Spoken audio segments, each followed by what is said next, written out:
अस्सलाम वालेकुम दोस्तों, कैसे हैं आप लोग। उम्मीद करते हैं खैरियत से होंगे। उम्मीद करता हूं कि आप लोग अपनी फैमिली को अच्छा टाइम दे रहे होंगे। ज़ाहिर है भाई, पूरा साल ट्रेडिंग करते हैं, पूरा साल हम चार्ट्स को देखते हैं, तो 3 दिन बहरहाल ऐसे होते हैं कि जहां पे फैमिली का हक होता है कि उनको टाइम जो है दिया जाए। एनीवेज, मैं अपना फ़र्ज़ पूरा कर रहा हूँ और आपके सामने मौजूद हूँ मार्केट के आपको एनालिसिस देने के लिए। उसका रीज़न ये है कि लोग जो है इस टाइम पोर्टफोलियो को लेकर काफ़ी खौफज़दा हैं, काफ़ी पैनिक के अंदर हैं। तो बताना ज़रूरी है कि आखिर मार्केट में क्या चल रहा है। इस वीडियो के अंदर दोस्तों हम ना बड़ी इंपॉर्टेंट चीज़ें डिस्कस करने जा रहे हैं, और वो ये चीज़ें ये हैं कि यहाँ पर जो लोग भी ओल्ड कॉइन्स को होल्ड कर रहे हैं, जिनका पोर्टफोलियो यहाँ पे 50% 60% डाउन है, वो यहाँ पे अपने पोर्टफोलियो को लेकर क्या मेजर फैसला कर सकते हैं। जबकि हमें दिख रहा है कि मार्केट यहाँ पे शॉर्ट टर्म के अंदर, कमिंग डेज़ के अंदर यहाँ पे हमें मज़ीद ड्रॉप भी होते हुए दिख सकती है। कहाँ तक जा सकती है और कहाँ से मार्केट वापस हो सकती है, वीडियो में आगे चल के हम डिस्कस करेंगे और ओवरऑल सिनेरियो गाइड करेंगे कि यहाँ पे शॉर्ट टर्म के अंदर और लॉन्गर रन के अंदर हम यहाँ पे ओवरऑल क्या एक्सपेक्ट करें। आपको सबसे पहली इंपॉर्टेंट चीज़ ये कि अपने ओल्ड कॉइन्स को लेकर क्या करना है। वीडियो एंड तक देखोगे ना, तब भी आपको समझ में आएगा कि यहाँ पर एक्चुअल मार्केट के अंदर चल क्या रहा है और आपको अपने पोर्टफोलियो को लेकर क्या फैसला करना है। तो बिना देरी की वीडियो को स्टार्ट करते हैं और सबसे पहले हम डिस्कस करते हैं कि आखिर हमारे इर्द गिर्द जो है ना फंडामेंटल्स कैसे चल रहे हैं। तो यहाँ पे दोस्तों हमेशा ये होता है कि जब भी मार्केट पंप हो रही होती है ना, बहुत ज़्यादा पंप हो रही होती है, जैसे कि आप याद करो 1,07,000 1,06,000 के लेवल के ऊपर, तो वहाँ पे बुरी खबरें जो थी ना वो बैकग्राउंड पे चली गई थी, सिर्फ आपको अच्छी खबरें दिख रही थी। और ये मार्केट का एक साइकिल होता है, मार्केट का एक तरीका होता है अपने हिसाब से लोगों को ट्रैप करने का। तो वहाँ पे सारी की सारी अच्छी न्यूज़ जो है फ्रंट पे थी और सारी की सारी बुरी न्यूज़ जो है बैकग्राउंड पे चली गई थी, और ये वहाँ मैटर नहीं कर रहा था कि बुरी खबरें ज़्यादा है या अच्छी खबरें ज़्यादा है। तो वैसे ही दोस्तों यहाँ पे आपको क्या दिख रहा है, यहाँ पे आपको ये दिख रहा है कि इस टाइम फ्रंट के ऊपर हमारी सारी बुरी खबरें, और इसी वजह से मार्केट आपको पैनिक में भी दिख रही है। और सिर्फ क्रिप्टो मार्केट नहीं बल्कि तमाम फाइनेंशियल मार्केट्स का यही हाल है, सबको यहाँ पे दबा के क्रैश किया जा रहा है और जानबूझ के क्रैश किया जा रहा है। या मानो या ना मानो, जो इस टाइम मार्केट में सिचुएशन चल रही है जानबूझ के पैदा की गई है। अब क्यों पैदा की गई है ये वीडियो में आगे चल के आपको आइडिया हो जाएगा, और क्या आखिर इसका रिजल्ट निकलेगा वो भी आपको आइडिया हो जाएगा। बहरहाल यहाँ पर जो बुरी खबरें हैं हम पहले वो देख लेते हैं। तो पहली बुरी खबर दोस्तों जहाँ मार्केट में मौजूद है, जिसने मार्केट को मेरा ख्याल है सबसे ज़्यादा हिट किया है, वो है ट्रंप की पैदा की हुई टैरिफ वॉर। अब टैरिफ वॉर को अगर देखो ना, तो उसमें कोई भी सांस नहीं ले रहा ट्रंप। मुसलसल रोजाना जो है एक नया बॉम्ब शेल जो है मार्केट पे गिरता है। कभी ये बोलता है भाई कि तमाम जो कार्स बन रही हैं जो बाहर से आ रही है मैं उन पर टैरिफ नाफिज कर रहा हूँ। और आप जानते हो कि यहाँ पे जर्मन कार्स हो गई, जापानीज कार्स हो गई, उनका एक बड़ा शेयर होता है तमाम मार्केट्स के अंदर। तो इस तरीके से जाहिर सी बात है लोगों को यहाँ मजबूर किया जाता है कि वो सिर्फ यूएसए मेड जो है कार्स खरीदें, और यहाँ पे इसी रीज़न की वजह से फिर जो है पैनिक फैलता है मार्केट में। इसके अलावा यहाँ पे अगला कदम देखो भाई साहब का, जो भी मुल्क जो है ना हमारे टैरिफ में कमी नहीं करेगा हम उसको भी नहीं छोड़ेंगे। और आपको रिसेंटली दिखा होगा कि इंडिया ने यहाँ पे जो है ना थोड़ा सा यहाँ पे जो है ना 2 कदम पीछे हटा के इनके टैरिफ में कमी भी की है। तो वो यहाँ पे शायद थोड़ा सा बच जाए, बट बाकी ममालिक यहाँ पे हमें दिख रहा है कि नहीं बचते हुए दिख रहा है वक्ती तौर पर। तो बहरहाल मामला आपको बुरे होते हुए दिख रहे हैं, बट अगर लॉन्गर रन में आप देखो ना, तो इस तरीके से आगे चल के यूएसए में जॉब्स पैदा होंगी, अनएम्प्लॉयमेंट जो है वो कम होगी आगे चल के। जाहिर जब यूएस मेड कारोबार जो है वो बढ़ेंगे, फलेंगे, फूलेंगे, तो जाहिर सी बात है भाई यूएसए के अंदर जो है आगे चल के लॉन्गर रन के अंदर मामला अच्छे होंगे। और ये ट्रम्प को ही मालूम है, और इसी वजह से ट्रम्प की जो कंपनी है अगर आप देखो ना, दबा के वो इस टाइम फाइनेंशियल मार्केट्स के अंदर इन्वेस्टमेंट कर रही है। यानी कि एक तरफ वो मार्केट को दबा रहे, गिरा रहे, और दूसरी तरफ वो दबा के मार्केट में इन्वेस्टमेंट कर रहे हैं। तो इनको नहीं पता कि भाई मार्केट जो है बहुत बुरी है, जो आपको दिखाया जा रहा है इनको सब पता है। ये जानते हैं कि बैकग्राउंड पे क्या है और उसी के हिसाब से फैसला करते हैं। वेल्स जो होती है ना वो बेवकूफ़ नहीं होती, और यही बिहेवियर जो है आपको ब्लैक रॉक का भी दिखेगा, और यही बिहेवियर जो है आपको यहाँ पे माइक्रो स्ट्रेटेजी का भी दिखेगा। तो ओवरऑल बताने का मकसद आपको ये है कि बहरहाल यहाँ पे 1-2 महीने तो मैं एक्सपेक्ट कर रहा हूँ कि यहाँ पे टैरिफ वॉर जो है वो मजीद पीक पे जाएगी, मजीद आपको पैनिक दिखेगा मार्केट के अंदर, बट उसके बाद यहाँ मामला बेटर होंगे। और इसके अलावा भी एक बहुत बड़ा रीज़न है ट्रंप की इस पूरी टैरिफ वॉर के पीछे भी, और तमाम उन मामलात के पीछे के जिसकी वजह से इकॉनमी नीचे जा रही है, कि ट्रंप यहाँ पर ये चाह रहा है कि एफईडी को मजबूर किया जाए कि वो यहाँ पर रेट कटिंग की तरफ जाए। देखो यहाँ पर जब भी इकॉनमी इस तरीके से प्रेशर में आती है ना,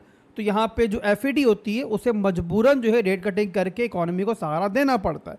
तो वही यहाँ पे ट्रम्प चाह रहा है और आपको इसके बयानात से ही मालूम पड़ रहा होगा, अक्सर औकात ये टड़ी भी लगाता है एफईडी को कि भाई फौरी तौर पर जो है ना आप रेट कटिंग करो, क्यों नहीं कर रहे हो। और इस चीज़ को लेकर बहुत ज़्यादा तड़प रहा है कि भाई किस टाइम जो है एफईडी रेट कटिंग करे और इसके मामला जो है बेहतर हो। अब आप बोलोगे भाई कि एफईडी की रेट कट करने से ट्रंप को क्या फ़ायदा होगा, तो भाई बहुत सारे फायदे होंगे। जब ये रेट कट होगा तब भी इसको जो है पैसा छापने का मौका मिलेगा, और पैसा प्रिंट नहीं होगा तो ये अपने मामला कैसे चलाएगा, जो इसने बड़े बड़े वादे किए हैं उनको कैसे पूरे करेगा।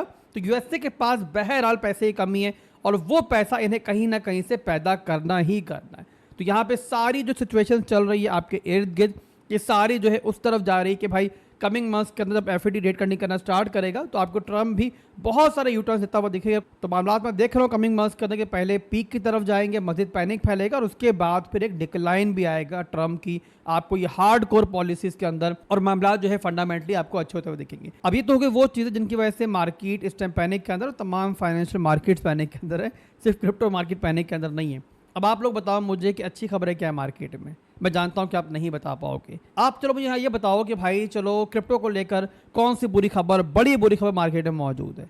क्रिप्टो को हम फॉलो करते हैं ना, हमें तो क्रिप्टो में ट्रेडिंग करनी है, हमें क्रिप्टो में इन्वेस्टमेंट करनी है। तो आप बताओ मुझे क्रिप्टो को लेकर कौन सी बड़ी बुरी खबर है, नहीं बता पाओगे। उसका रीज़न ये है कि क्रिप्टो को लेकर कोई बड़ी बुरी खबर इस टाइम है ही नहीं मार्केट के अंदर, सारी अच्छी खबरें मौजूद हैं। आप देखो यहाँ पे बिटकॉइन को लेकर बड़ी बड़ी इंस्टीट्यूट्स जो है मार्केट में आ रही हैं। आप लोग देखो यहाँ पे बहुत सारी ऐसी क्रिप्टोज हैं, ओल्ड कॉइन्स हैं जिनकी पार्टनरशिप्स हो रही हैं। वो कंपनीज क्रिप्टो मार्केट में इन्वेस्टमेंट का सोच रही हैं जो पहले क्रिप्टो की बहुत बड़ी मुखालिफ थी। पर ये सारी खबरें आपको नहीं दिखेंगी, ये तब भी दिखेंगी आपको कि जिस टाइम जो है ना बिटकॉइन या मार्केट दोबारा पंप करना स्टार्ट हो जाएगी। जो लोग भी यहाँ पे ऐसे ओल्ड कॉइन्स होल्ड कर रहे हैं और उन्होंने ऐसा पोर्टफोलियो बिल्ड किया है कि जिसका अच्छा यूज केस है, जिसकी प्रॉपर यूटिलिटी है, तो मेरे हिसाब से सूनर और लेटर वो ना सिर्फ रिकवर होंगे बल्कि दोबारा प्रॉफिट में भी आएंगे। अब ये तो होगा दोस्तों मार्केट के फंडामेंटल्स। उम्मीद करता हूँ कि आपको समझा पाया होंगे कि इस टाइम मार्केट में क्या चल रहा है और आगे बहरहाल क्या हो सकता है। अब यहाँ पर चलते हैं अपने टेक्निकल्स की तरफ और उनको डिस्कस कर लेते हैं कि टेक्निकली हम क्या चीज़ें देख सकते हैं, कौन कौन से ऐसे लेवल्स हैं जहां तक मार्केट जा सकती है और जहां से मार्केट के अंदर फिर एक बड़ा रिवर्सल जो है हमें कमिंग मंथ्स में देखने को मिल सकता है। तो वही दिखाने के लिए पहले मैं आपको लेके जाऊंगा बिटकॉइन के चार्ट के ऊपर, जो कि मार्केट का किंग है। और यहाँ चार्ट मैंने बिल्कुल ब्लैंक कर लिया है ताकि जल्दी से मैं आपको जो इंपॉर्टेंट चीज़ें हैं वो समझा पाऊँ।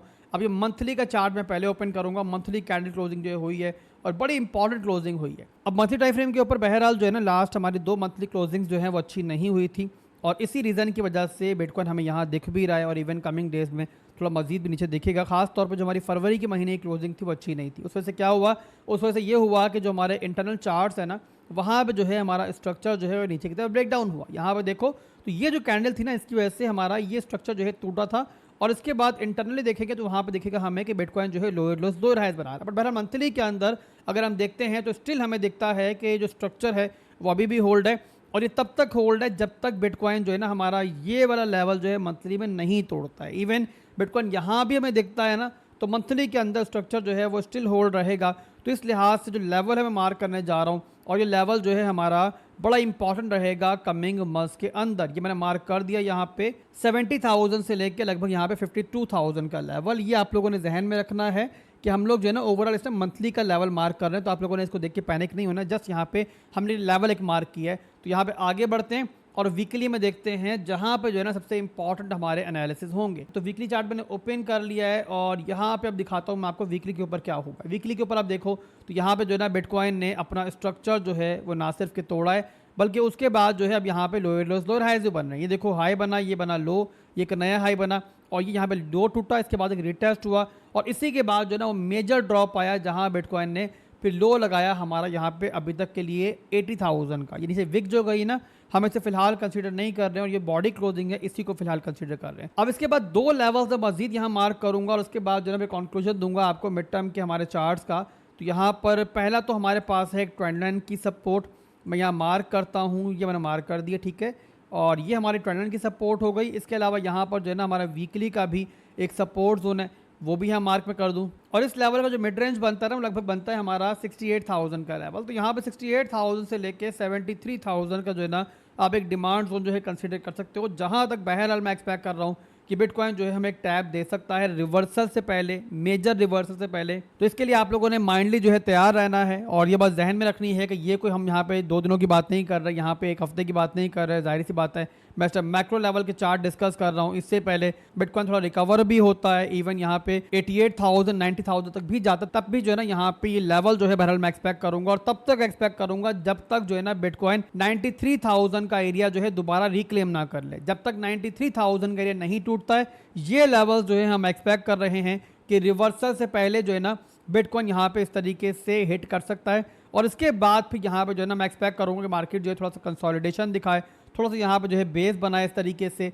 और उसके बाद जो है फिर इस तरीके से मार्केट दोबारा रिकवर करे। तो कंक्लूजन यहाँ पे मेजर टाइम फ्रेम्स का सिंपल है कि भाई यहाँ पे जो है ना मैं एक्सपेक्ट कर रहा हूँ कि बिटकॉइन ऊपर जाने से पहले, रिवर्स होने से पहले जो है इन लेवल्स को आकर रिटेस्ट कर सकता है। अगर ऐसा होता है तो ज़रा बिटकॉइन भी नीचे आएगा और उसके साथ ऑल्ट कॉइन्स भी नीचे आएंगे। अब इसके बाद मैं चार्ट कन्वर्ट कर लेता हूँ ऑल्ट कॉइन्स के लिए बिटकॉइन डोमिनस के ऊपर, ताकि आपको आइडिया रहे कि बिटकॉइन अगर यहाँ से आता है तो ऑल्ट कॉइन्स पे क्या असर पड़ेगा। तो बिटकॉइन डोमिनस चार्ट मैंने ओपन कर लिया है। अब यहाँ पे देखो तो बिटकॉइन डोमिनस चल रही है, इस टाइम चल रही है 62% के ऊपर। तो यहाँ पे दोस्तों अगर बिटकॉइन नीचे आता है मजीद तो इसका मतलब ये होगा कि डोमिनस जो है वो भी यहाँ पे एक स्पाइक ले सकती है और पंप करके जो है ना वो इस लेवल पे आ सकती है। ये बनता है हमारा 65 से लेके 63% का लेवल। यहाँ पे आने का मतलब कि ऑल्ट कॉइन्स के अंदर थोड़ी सी मजीद ब्लीडिंग, थोड़ा सा मजीद पेन, बट अगर एज एक्सपेक्टेड बिटकॉइन जो है उस लेवल से रिवर्स मारता है 68 से लेके जो हमारा 73,000 का रीजन है, तो यहाँ पे बिटकॉइन डोमिनेंस भी जो है ना यहाँ से मेजर रिजेक्शन ले सकती है। और उसका रीजन ये है कि ओवरऑल अगर हिस्ट्रिकली भी आप देखो ना तो ये पूरे का पूरा लेवल जो है ना ऊपर का लेवल जो है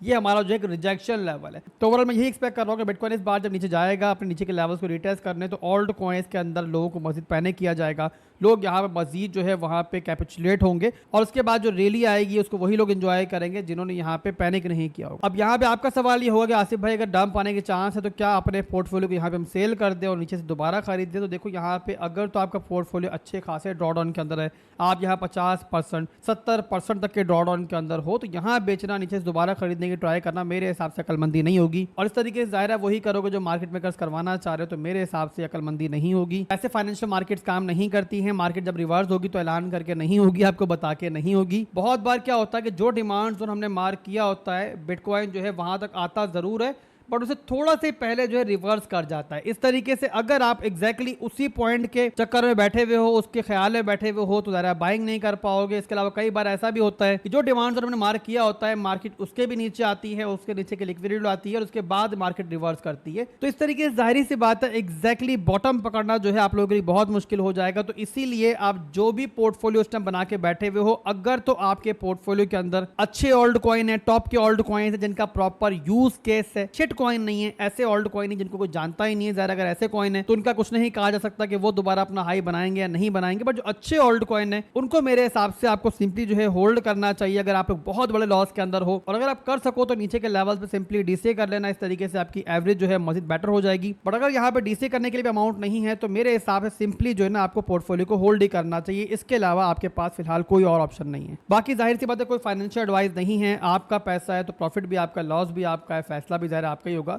बट जो मैं खुद कर रहा हूँ वो आपको बता रहा हूँ यहाँ पे। इसके अलावा एक दफ़ा टोटल 3 के चार्ट को भी देख लेते हैं कि वहाँ पे ओल्ड कॉइन्स की मार्केट जो है मैं कहाँ पे देख सकती है। टोटल 3 का चार्ट मैंने ओपन कर लिया है और यहाँ पे टोटल 3 के चार्ट के ऊपर जो ना बिटकॉइन, इथेरियम के अलावा बाकी तमाम ओल्ड कॉइन्स होते हैं और ये देखो मैंने यहाँ पे ओपन किया हुआ है। अब टोटल 3 के चार्ट के ऊपर देखो दोस्तों 2 डिमांड जोन है। एक है डिमांड जोन हमारे पास $718 बिलियन का, जहाँ पे हमें एक लास्ट रिटेस्ट मिला था। तो यहाँ तक तो बहरहाल मैं एक्सपेक्ट कर रहा हूँ कि ओल्ड कॉइन्स की मार्केट जो है एक टैप दे सकती है। और रिवर्सल भी कहां से आ सकता है? रिवर्सल या तो यहां से आ सकता है इस लेवल से, या फिर अगर ये लेवल टूट जाता है तो फिर इसके बाद जो नेक्स्ट मेजर डिमांड जोन होगा जहां से मैं बहुत हद तक एक्सपेक्ट कर रहा हूं कि इसको मार्केट नहीं ब्रेक करेगी, वो बनता है हमारा $645 बिलियन से लेके लगभग यहाँ पे $574 बिलियन का एरिया। अगर ये एरिया टूटता है तो यहाँ तक मार्केट आ तो सकती है बट इसके बाद जो यहाँ से बाउंस बैक होगा ना वो भी काफी तगड़ा हो सकता है। उसका रीजन ये कि ये एरिया जो है हमारा एक अच्छा ऑर्डर ब्लॉक का एरिया भी है, एक बड़ी रैली जो है यहीं से स्टार्ट हुई थी। तो यहाँ बहरहाल जो है काफी बायर्स मौजूद होंगे, काफी तगड़ी बाइंग जो है यहाँ मौजूद होगी। तो यहाँ पर किसी ने अगर ओल्ड कॉइन्स के अंदर नई बाइंग करनी है तो इन दोनों लेवल्स को जहन में रखो, इन दोनों लेवल्स के ऊपर जो है ना आप ओल्ड कॉइन्स के अंदर अच्छे ओल्ड कॉइन्स के अंदर बाइंग कर सकते हो। अब ये तो हो गया हमारा बिगर टाइम फ्रेम सिनेरियो। इसके बाद अब चार्ट को मैं कन्वर्ट करूंगा स्मॉलर टाइम फ्रेम के ऊपर भी, वो भी जरूरी है, ताकि जो इंटरनल स्ट्रक्चर है वो भी आपके जहन में रहे, ताकि अगर यहाँ पे ट्रेडिंग वगैरह करना चाह रहा है कोई, यहाँ पे स्मॉलर टाइम फ्रेम्स के अंदर लेवल टू लेवल ट्रेडिंग करना चाह रहा है, तो उसको पता हो कि हमारे इंटरनल स्ट्रक्चर के अंदर क्या हो रहा है, क्या हो सकता है। तो इसके लिए चार्ट दोबारा मैं कन्वर्ट करता हूँ बिटकॉइन के ऊपर। स्मॉलर टाइम फ्रेम के अंदर करंट सिनेरियो चल रहा है वो देख लेते हैं। तो यहाँ पे जो राइजिंग वेज बन रहा था ना, देखो यहाँ पे, तो उसका टारगेट जो था वो था हमारा यहाँ पे लगभग तकरीबन 6 से 7% का। ये देखो यहाँ पे 6-7% का टारगेट बनता था हमारा, और इस लिहाज से जो लो लग सकता था इसके अंदर हमारा, वो था हमारा तकरीबन यहाँ पे 78,000 के आसपास, और यही हमारा लास्ट टारगेट भी था। बट यहाँ पे हम देख रहे हैं कि बिटकॉइन थोड़ा सा पहले जो है रिवर्स हुआ यहाँ से, और यहाँ पे देखो तो ये बन रहा था लो हाई, और यहाँ पे भी स्मॉलर टाइम फ्रेम के अंदर जो है ना हमें एक छोटा सा स्ट्रक्चर ब्रेक जो है दिख रहा है। अब यहाँ पे कोई स्कैल्प पे ना चाह रहा है इसकी बेस के ऊपर, तो सिंपली यहाँ पर जो है ना इस लो से नीचे स्टॉप लॉस लगा के जो है इन लेवल्स को टारगेट किया जा सकता है। हमारा ये 83,000 का जोन, और उसके बाद हमारा ये 85,000 का जोन। बट यहाँ पे मैं इसको ट्रेड नहीं करूंगा। उसका रीज़न ये है कि यहाँ पे जो है ना रिस्क और रिवॉर्ड का रेशियो जो है वो अच्छा नहीं दिख रहा है मुझे, और वैसे भी यहाँ पर जो है ना जो टारगेट था वो भी यहाँ पे हिट नहीं हुआ है, तो इसीलिए यहाँ मेरा देर फिलहाल नहीं टुक रहा है, तो मैं इसको फिलहाल इग्नोर करूंगा। बट आपको बता दिया मैंने, अगर आप प्रॉपर रिस्क मैनेज करके लेना चाहो तो आपकी मर्जी है। एनीवेज यहाँ पर दोस्तों अगर बिटकॉइन थोड़ा रिकवर हो भी जाता है ना और इस लेवल तक भी आता है, तो आपने जहन में रखना है कि इसके बाद जो है ना